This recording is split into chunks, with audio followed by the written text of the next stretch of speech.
There are a few things I want to work on tonight. The main one being measuring my camshafts, which I'll get to in a minute. I just wanted to say thanks to someone who's watched some of my films and kindly sent me this bracket, which is the correct bracket for this oil filter. So you can see that fits on there, or maybe the other way up. But that was incredibly kind and helpful, so thank you so much for that. And also thanks to James, who I spoke to this morning, who explained some of the stuff about the crown wheel and pinion to me. One of the places I was getting confused was with this little stepped washer. That replaces the sort of star-shaped washer that I had previously that goes between the two lock nuts. So instead you can use this, and that sits between them, and it's a bit easier then to knock over the edge.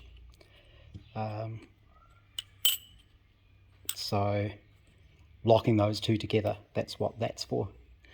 And the other thing he explained to me, which I should have realized, is where the second thrust bearing goes, and that's in one of the diff carriers. So it really should have been obvious to me that that fits in there before you put the bearing in. So that'll be another little job, is just pressing that home. It's already got stuck, and then putting the bearing back in. So I'll probably do my trick with just heating this up, and that makes it so much easier to get these to all fit together. And that goes against the side of the crown wheel and pinion. It goes on this side, I believe, and that's to take the sideways thrust, of course. So that's a couple of mysteries solved, which I'll get back to. But tonight I've started degreeing my camshaft to see what's going on. And I figured the easiest way to do this was measure it every 5 degrees, take note of the measurements in my little spreadsheet here, and then I can plot and actually see on a graph what's happening. Where I start from is kind of arbitrary, so what I've decided for this is I'm taking 0 as being the maximum lift, so the top. But then to start measuring from there, what I've been doing is finding where the maximum lift is on the cam, setting my wheel to 0, and then because I've got the wheel on there, I can turn it 180 degrees so I know I'm completely off the cam, set the dial indicator to 0, and then start measuring from there. So I've just done the first one for now. I'm going to do all 4 on the inlet. Theoretically they should all be the same, of course, but 90 degrees out. But because I'm measuring everything from 0, they should all effectively line up. And then I'll do the same for the exhaust cam, and I'll probably graph those and see what I've got to make sure what I'm doing makes sense. And then I've got 2 other sets of camshafts I can measure to compare against. This is going to take a while. It's a little bit painful. So obviously rotate it 5 degrees, measure the value, put it into the spreadsheet, and do that for all 8 lobes. One quick thing I should mention is you can see I've got 2 sets of numbers on my degree wheel, and that's because when I etched it, printed it, I wasn't sure which way round it was going to be going. And then to do the measurements, I'm rotating in the direction that it goes in the engine. So if you think of the front of the engine, you've got the crankshaft, which rotates clockwise looking from the front. There's a intermediate gear that sits above the crank gear. So that would be, if the crank's going around that way, that intermediate gear goes that way, which means these then rotate the same direction as the crank.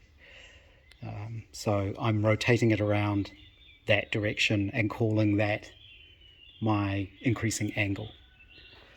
This very rough sketch is the timing diagram of a standard Riley 9 cam. So once I've plotted all these numbers, I should be able to compare what it looks like compared to this. I've gone through and measured the inlet cam and the exhaust cam. One thing I found easier until the battery started going flat was I replaced my scriber pointer with a little laser pointer. You can just see the dot there. These keychain ones, the batteries don't last very long. So when I do the next lot of cams, I'll rig up something a bit more permanent power supply wise, but that made it much easier for me to rotate this round and line up the pointer, because I could see exactly what it was pointing at. So I'll probably sort out these numbers now and graph it and see what it looks like. The numbers look pretty sensible from what I've seen. There's a little bit of variation in them, but nothing I wouldn't expect with a slightly wonky setup here, I guess. But it should give me a good indication, and there is definitely a difference between the inlet cam and the exhaust. You can see that just from the numbers, so it'll be really interesting to see what the graphs look like. While I was doing that, I also heated up the diff bearing, and I've pushed in the thrust washer, which goes in there, and pushed in the outer bearing as well. I ended up getting a new brass hammer, so I was able to tap those home pretty easily. I have also finished measuring these camshafts. I only did 2 of the original ones because they both look unmodified. And the other 2 I've got slightly different, so I'm not sure exactly what engine they're out of. But I did have to beef up my little laser pointer here. The little keychain one, the batteries just go flat too quickly, so I just rigged up this little circuit, but that made it a lot easier to see what was going on.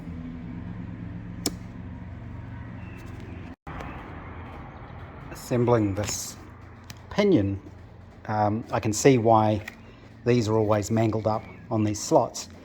The reason is, by the time you get that large nut down in there, there's no way you can get a C-spanner on it, because it's down inside the housing. So you either use a tool through here and sort of do it up through that. I suspect at the factory they had a special tool that just fitted on the end, or like a pipe with a couple of notches in it or something. But I can just carefully tap this home with a brass drift through this hole. The other thing to note is the larger of the nuts has to go on that way around, because you can see there's that sort of internal shoulder in there. That goes past the end of the thread and is what allows it to tighten up fully on the little thrust washer that's in there. Been doing multiple little bits and pieces all at once. I started assembling the pinion. Now I understand exactly how that needs to go together. I heated up the inner race and the thrust race, the thrust face of the first thrust bearing in my little toaster oven, and I was able to then easily slide the pinion into the gear. It's a tight interference fit, so with the heat I didn't need to hammer anything. I always prefer doing things as gently as possible. And at the moment I am heating up the outer housing, so that then hopefully I can just drop this whole assembly through and have the outer race of this roller bearing just slide into that housing. I think that's a tight fit as well. You couldn't just push it through. And the other thing I've been doing is fitting the front hubs. So I have one of them done now. That all spins quite nicely. I've been using this nice blue coloured Penrite grease for the bearings, and I'm halfway through the second side, but I thought it was worth showing what it looks like when you are halfway through. So you've got the backing plate on there, and that's the gasket. I found out after doing the first one it's easier to put the gasket on before you put the bearing on. You can do it afterwards, but you kind of have to squeeze it around. The main bearing gets pushed on, and I've found sort of gently tapping it on with an old ring spanner. This one's pretty beat up. I can hammer gently on the tube spanner with my little rubber mallet, and that goes on there fairly easily. Then you do out the big nut and put the split pin through. Split pins like this I always find a bit of a pain, just getting everything lined up. So usually what I do is use a piece of wire. So when I think I'm close, poke the wires through and make sure it's even in the slots in the nut, so that I know the split pin's going to go all the way through, because often you can't see because everything's covered in grease and is a bit messy. So it's good to know that it's going to go through before you try and push it through. The outer bearing just pushes on. Again, I just tap that on with the hammer, and now I can fit the hub itself. I've greased up the inside and the inside there, and now this should be able to be tapped on onto the stub axle. And again, I use my rubber mallet, and you just go slowly. It moves bit by bit. The temptation is to this plate's threaded. The temptation would be to put the screws in there and try and pull it down with the screws, but if you do that, these plates are very prone to bending. I think I showed in another film how I had to flatten them out in the press. So it's best to get this onto the bearing as much as possible before you tighten up those screws. And then those little screws, I use copper grease on the threads, and I've got a spring washer under the heads. I tend to use copper grease for bolts or nuts that I think are going to have to come undone at some point, and Loctite for anything that I think shouldn't come undone. So I'm going to get this final one done, and I should be able to then do a test bolt on off the front wheels and see what that looks like. You can see now this is pretty close to being home. One thing you want to watch for is, until this backing plate is bolted up, of course it can move. So you want to be really careful when you're hammering this home that the nuts aren't going to hit the plate. Obviously there are scallops in the plate to clear it, because otherwise if you tap it on and these are interfering with each other, you'll just get everything jammed up, and you'd have to get a hub puller and pull this off to get it to line up again. It is hard work, but just tapping it a little bit, just slowly going round, it eventually gets there. The other thing that might help is you could heat up the hubs as well, do the same trick and expand them a bit, and they would probably just push on. This is nearly all the way home now. Once you get it close enough, it's worth putting in a couple of the bolts, just to make sure the gasket is lined up and all the holes and everything are lined up. I'll actually put all of them through but leave them loose, but it makes sure everything is in a line while I continue to tap this home. And so for the first time ever, the car is finally on its wheels. Its front wheels at least. But I got the hubs on there, got the wheels bolted on. The brake drums are just held by the wheels at the moment because I'm still waiting for the parts from the UK, which includes the little screws that hold the brake drums to the hubs so they don't fall off when you take the wheels off. But that's looking pretty good.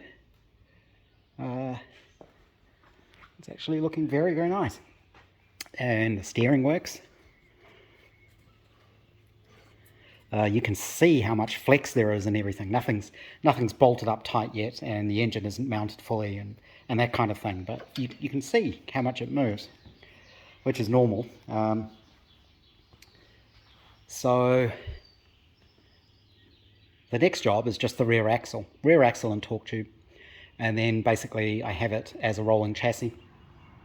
I need to start looking at things like building the engine, and then the brakes, and then there isn't too much more to it after that. Obviously, it's a bit like software, where there's a saying that the last 10% takes 90% of the time.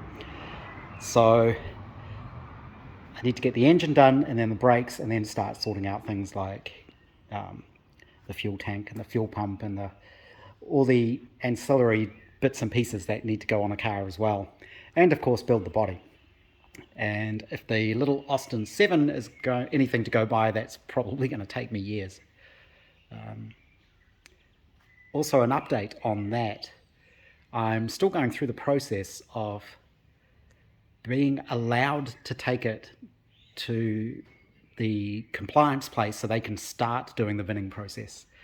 And the process is a little bit convoluted, to say the least. They ask for things that are... It's hard to know what they're asking for sometimes. I did actually ring them in the end and spoke to somebody who was very, very helpful and explained to me exactly what it was they were asking for and why, and what you could do if you didn't have those things, which was one of the key points. Stumbling block at the moment is you have to prove that the vehicle isn't stolen. And the way you used to do that was to go to the police station, ask them and get them to confirm it on official letterheads.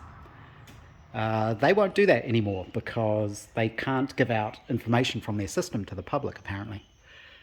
So it turns out the only way I've found that I can actually do that now is through a official information Act request, which the police conveniently actually have a form online on their website that you can use to do that.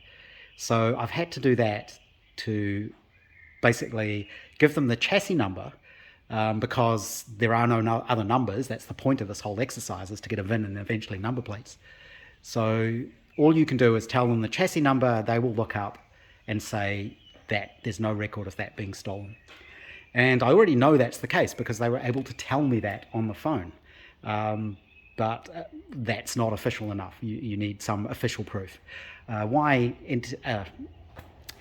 Land Transport can't do that themselves, I don't quite understand. But it's just one of those little stumbling blocks that you slowly sort of work your way through as you figure out what the process is.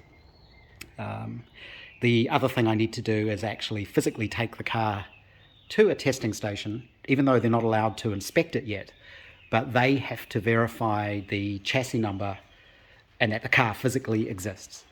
So I'm going to have to sort out doing that, and then I will be able to finish the paperwork.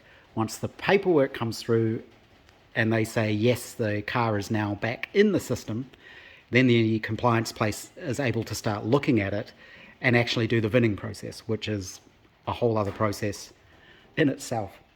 So I am getting there slowly. And I am documenting everything I'm doing and the documentation you need and how it all works, to hopefully help other people who are stuck in the same situation, because I know there are people in that situation. But having this on its wheels finally, it's well, half its wheels, it really feels like quite a milestone. I'll be very, very pleased when I have the rear axle and torque tube assembled and it's literally a rolling chassis. That'll be quite amazing. With the pinion all done up, I haven't pushed on the last bearing yet. I'm going to leave that off because when the parts arrive from the UK, there should be a new muff coupling in there, and I want to make sure that the lengths all mean this is going to actually go together in the back of the torque tube. And until I know that, I'm not going to use the little lock washer in there, and I'm not going to push that home. I did make sure that this thread was clean, and you can actually thread that into the back of the torque tube. So that should be fine. The other thing I've done is just filled, well, not filled, but poured in, you can see it pouring out, some of this Penrite Gear Oil. So it's a mineral 140 gear oil, suitable for older style differentials. This is what I've used in the Austin 7 because that has bronze bushes inside there, I think, from memory. This doesn't, so this should be fine, but this is the right sort of weight oil, and I know it's good for vintage sort of applications. Actually, I lied. This is the stuff I used in the Austin 7 differential. This Penrite trans oil. One final thing for the day. Feels like one of those days where I'm getting a lot done, which is good. I've just been playing with the oil filter and the little motorcycle filter element that I got. And the problem is the diameter of that means it doesn't fit all the way into the bottom of the housing, which is slightly tapered. So I made up this little spacer block with an O-ring groove on one side and a smooth surface on the other. The idea being that can drop down inside there, and then this would sit on top of it and all be held by the spring which is built into the filter. So that would be the idea behind that. I'm not sure how well this would work. It's only a small oil filter, but it should be fairly high flowing for, you know, a fairly decent sized motorcycle engine. Is it enough for the Riley? I'm not sure. Also, the Riley is fairly high pressure, over 100 psi I believe, especially when it's cold. So you have to be careful you don't just blow the filter apart. But this filter does actually have a steel mesh or perforated steel center, so I'm assuming it's quite high. I have no idea what sort of pressures they run in modern motorcycles, but I imagine it's quite high. So I don't know the best way to know if this is going to work or not. I do have somewhere an old, I believe it's a Ford Escort oil pump back from my DIY jet engine building days, so maybe I could use something like that, but I really want to sort out some sort of pump and actually pump oil through it and just see what happens, and see if I can run a decent amount of pressure through it, and just see what it does. So maybe I can, it's a bit hard to see the ancient jet engine sitting up there still, but I have been toying with the idea of trying to get that going again. But at least I could route the oil system, which was used for routing oil through a turbocharger, through this, and just see if it blows up, basically, or if this is cracked. I should clean this up, and I've got a crack testing kit, so I can crack test that.